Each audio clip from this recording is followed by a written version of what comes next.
Hey everyone, I'm excited today to be part of Save the Crafty YouTuber video hop. This is an important hop that we put together because we're being affected by the new YouTube rules that require a number of views and subscribers in order to get views and monetize our account. I hope you'll take a minute to like this video and subscribe to my page so that I'll be able to share with you more videos throughout the year. Be sure to leave a comment below. Everybody that leaves a comment is eligible to win either a $25 gift certificate to Simon Says Stamp or 2 sets of Catherine Pooler inks. Super awesome prizes, so be sure to leave a comment.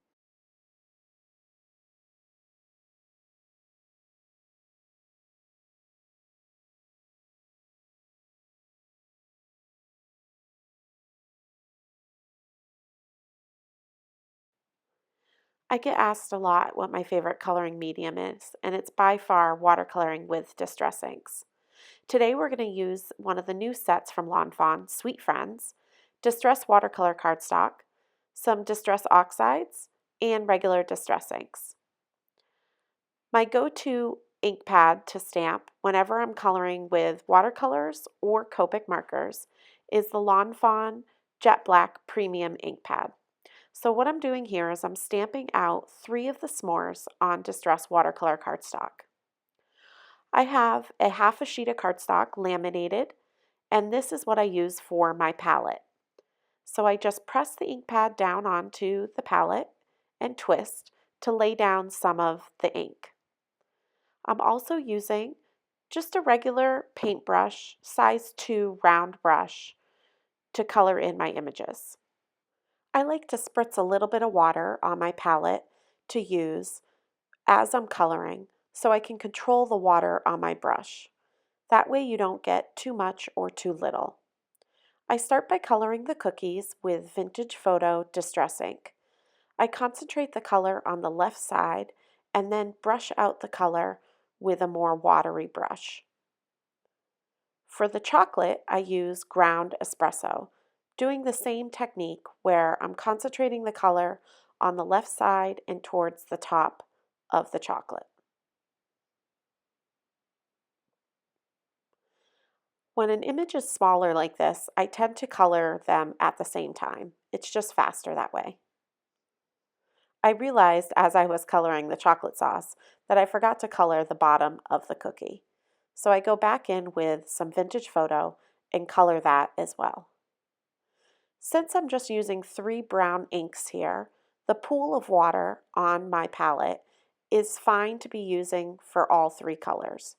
If I were switching color families, I would have a different pool of water or clean up this pool and add a new one. I noticed my images were getting a bit wet, so I heat set them a bit just to set the color and dry up the wet spots. Then I went in with tea dye distress ink to toast my marshmallow. I didn't really like how the first one came out, so I stamped another s'more and tried it a different way. In this sense, I just used it underneath the chocolate sauce in a line instead of filling in the whole marshmallow. Now I'm using the Jet Black Premium Lawn Fawn ink to stamp little smileys on the s'mores. The set also includes cute little cheeks.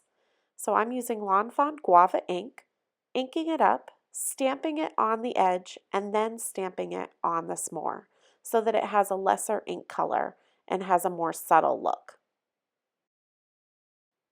I then used my Sizzix Sidekick to die cut out the 3 s'mores and their arms and legs.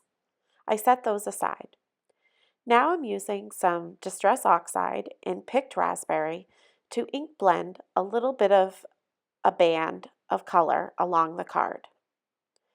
Taking a little bit of transparency, laying down some of that Distress Oxide, adding water, I'm now going to ink splot on the background of my ink blended. Wherever the ink blending is, it's going to react to the water, and where it's not, the pools of color are going to add some nice texture to the background.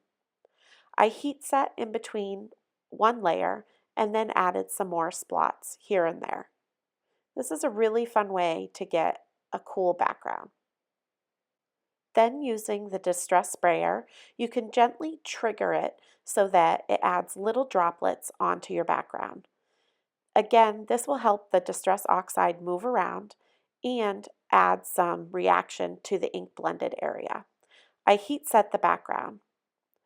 Now I'm cutting out a piece of vellum, approximately 1.5 inch wide, and wrapping it around my card.